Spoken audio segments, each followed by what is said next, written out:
Imagine driving through a freezing storm, alone, exhausted, when a cry pierces the night. Two little girls, abandoned, trembling with nowhere to go. One man, a stranger, makes a choice that changes everything. This is a story of sacrifice, love, and a family built against all odds. But what happens when the world questions his heart? Will his kindness survive the storm of doubt? Stay with us until the end. You won't believe the twist that awaits. And let us know in the comments. Where are you watching from, and what does family mean to you? The rain was relentless, a cold, biting sheet that blurred the world beyond Michael Tate's old pickup truck. It was 1 a.m., and the 38-year-old mechanic steered through the winding roads of Morgantown, West Virginia, his calloused hands gripping the wheel. His shift at the auto shop had stretched into overtime, and exhaustion clung to him like the damp chill seeping through his worn leather jacket. Michael, with his close-cropped hair streaked with early silver, longed for the quiet of his small clapboard house, a refuge from a world that often judged him by his dark skin in this mostly white town. His headlights caught the edge of a deserted road, overgrown with brambles and shadowed by towering pines. Then a sound, a faint, desperate cry cut through the storm's roar. Michael's heart lurched. He slammed on the brakes, the truck skidding slightly on the wet asphalt. That cry wasn't just fear. It was the raw, aching sound of abandonment, a sound Michael knew too well from his own childhood. He killed the engine, the sudden silence amplifying the rain's drumbeat and the cry's piercing edge. Stepping into the downpour, his boots sank into the muddy shoulder. He pushed through wet branches, his breath catching as he spotted them. Two small girls, no older than 6, huddled under a torn plastic sheet by the roadside. Their blonde hair was matted with mud, their pale faces streaked with tears and rain.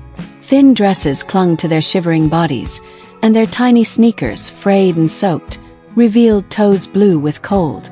Their eyes, wide and panicked, locked onto Michael like frightened animals caught in a trap. What would you do? Leave them to the mercy of the storm, or risk everything to help? Michael's next choice will pull you in. Don't look away. Michael's hands trembled as he dialed 911. His voice steady despite the knot in his chest. I found 2 kids on Old Creek Road. They're freezing alone. Please hurry. The dispatcher's voice was tired, strained. We're swamped with a pileup on Route 7. It'll be at least an hour. An hour. Michael's jaw tightened. These girls wouldn't last that long in this cold. He glanced at them, their small bodies trembling, their eyes pleading. He couldn't leave them, not here, not now. But doubt crept in. Michael knew how this looked. A black man, alone, with 2 white girls in a town where whispers traveled faster than truth. He'd felt those judging eyes before, the unspoken assumptions. Still, he couldn't turn away. He called Reverend Thomas, a kind-eyed pastor who'd always treated Michael like family. Reverend, I found 2 girls. They're scared, cold. What do I do? The pastor's voice was calm, steady. Follow your heart, Michael. The Lord's with you. 40 minutes later, police lights pierced the rain. Michael stood over the girls, his jacket now wrapped around them, soaked through but shielding them from the worst of the storm. The officer, a gruff man named Daniels, eyed Michael warily. Child intake's full, he said. Systems overrun. Opioid crisis has kids piling up.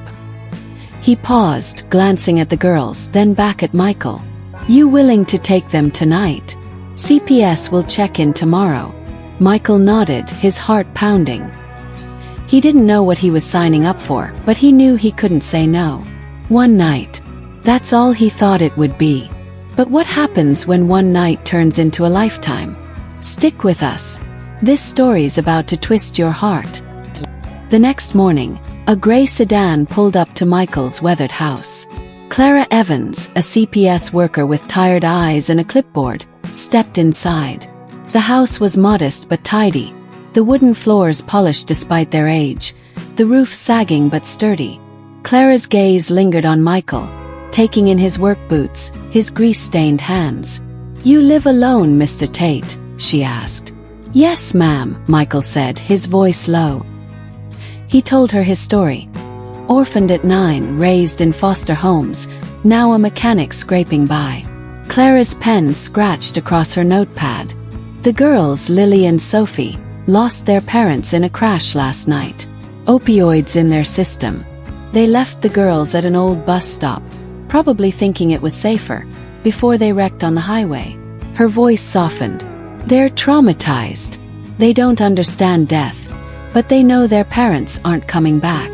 Michael's throat tightened. He saw himself in those girls. Alone, abandoned, waiting for someone who never came. Clara continued. The system's overwhelmed. No relatives have been found. We're asking you to sign an emergency care agreement for 7 days while we search for a permanent home. Michael hesitated. 7 days. He was single, barely making ends meet. The neighbors' eyes already watched him, their whispers sharp as knives. Asterisk the black man with 2 white girls. What's he up to? Asterisk, but then he looked at Lily and Sophie, curled together on his old couch, their small hands clasped as if afraid to let go. He signed the papers. 7 days. That's what he agreed to.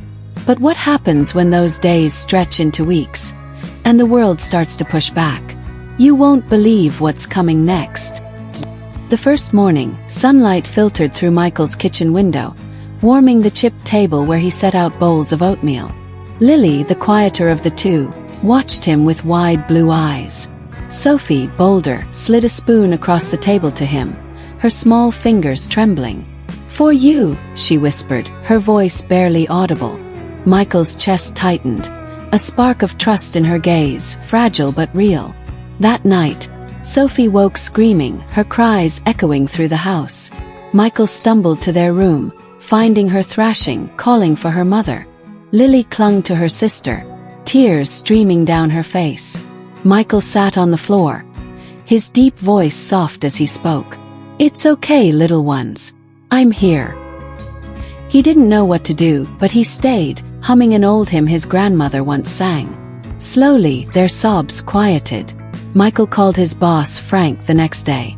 "I need time off. For the girls." Frank's voice was gruff. "You're a good man, Michael, but we need you back soon. Bills don't wait." Michael knew the truth. His savings were thin, and the stack of unpaid bills on his table grew taller each day. The old water heater groaned in the wall, a reminder of repairs he couldn't afford. But when he looked at Lily and Sophie, eating quietly, their trust growing, he knew he couldn't let them go. He was a stranger, but to them he was becoming something more. But can he protect them from a world that judges him before it knows him? The next moment will leave you speechless. A week later, Clara returned, her face etched with exhaustion. "No family's been found," she said. "The crisis has left too many kids like Lily and Sophie. We're proposing you keep them for 30 more days under fictive kin care. It's rare, but you've shown you're capable." Michael's heart raced. 30 days. The neighbors' whispers grew louder, their curtains twitching as they watched him walk the girls to the park. He felt their stares, their unspoken questions. At the grocery store, a police cruiser pulled up as Michael loaded bags into his truck. An officer approached, his hand resting on his holster. "Got a call about a man with 2 kids. You got ID?" Michael's stomach dropped. He handed over the CPS papers, his voice steady. "They're in my care." The officer skimmed the documents, his eyes narrowing. Sophie clung to Michael's leg, her body trembling. "It's okay, Sophie," Michael whispered, but inside, anger and hurt churned. Why did he have to prove himself for doing the right thing? Clara arrived to smooth things over, but the incident left a scar. "I don't want them to feel this fear," Michael told her later, his voice breaking. "They've lost enough." Clara nodded, her hand on his shoulder. "You're doing right by them, Michael. Keep going." The world was watching, judging. Could Michael keep his promise to these girls? Or would the pressure break him? The answer will shock you. To help the girls feel safe, Michael took them to a community potluck at Reverend Thomas's church. The warm hall smelled of cornbread and stew, but the stairs followed them. A woman whispered, "Who's that with those girls?" But then Miss Evelyn, an elderly woman with a warm smile, approached. "Michael, these must be your little angels," she said, hugging Lily and Sophie. She handed them neatly folded dresses, slightly worn but clean. Reverend Thomas spoke to the crowd, his voice booming. "Love doesn't see color. It sees heart." The room softened, hesitant smiles breaking through. That night, Lily woke screaming again, her small body shaking. Michael held her, telling stories of his childhood, abandoned at a train station, saved by a kind stranger. "I was scared too, Lily," he said. "But someone helped me. Now I'm helping you." Her sobs slowed and she clung to him, whispering, "Uncle Michael?" He froze. "Uncle Michael." The words hit like a wave, filling a void he hadn't known was there. One afternoon, as Michael fixed a creaky porch step, the girls ran to him, giggling, their hands smeared with dirt. They held out a crumpled drawing, 3 stick figures, a tall man, 2 small girls, and the words Uncle M scrawled in crayon. Michael's eyes burned with tears. He knelt, pulling them close. "You're my family now," he said, his voice thick. But doubt lingered. His friend Jamal, a fellow mechanic, pulled him aside.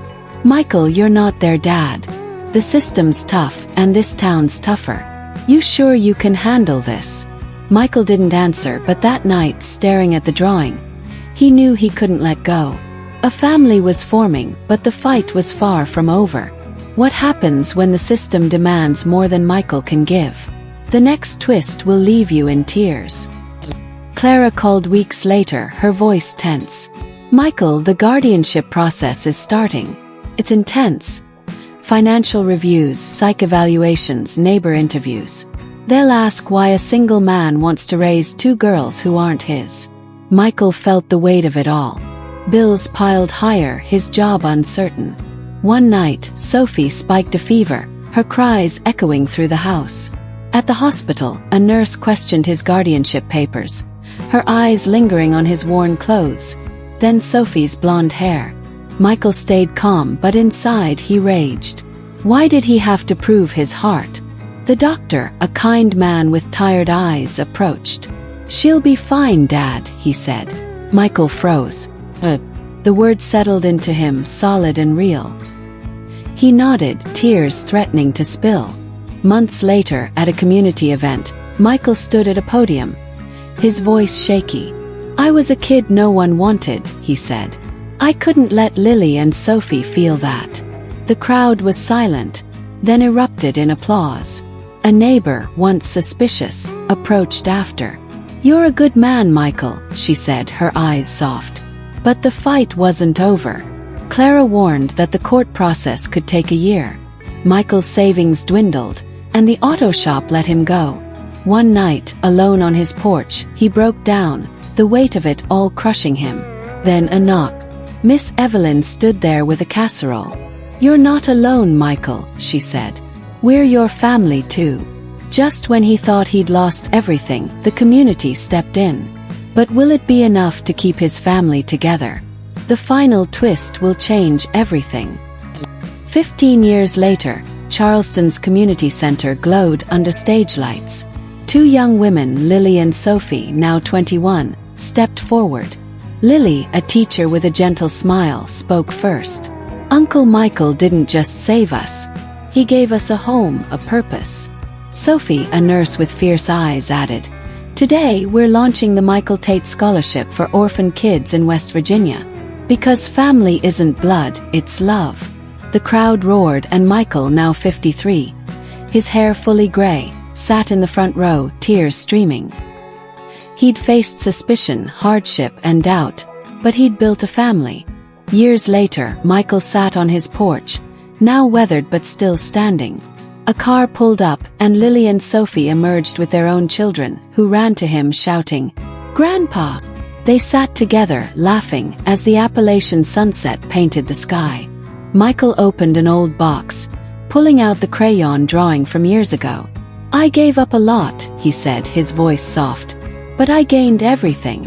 From a rainy night to a lifetime of love, Michael's story proves that kindness can change the world. What did this story teach you? Share it below, hit that like button, and subscribe to join our community of hope. Don't forget the notification bell. More stories like this are coming. Let's spread love together.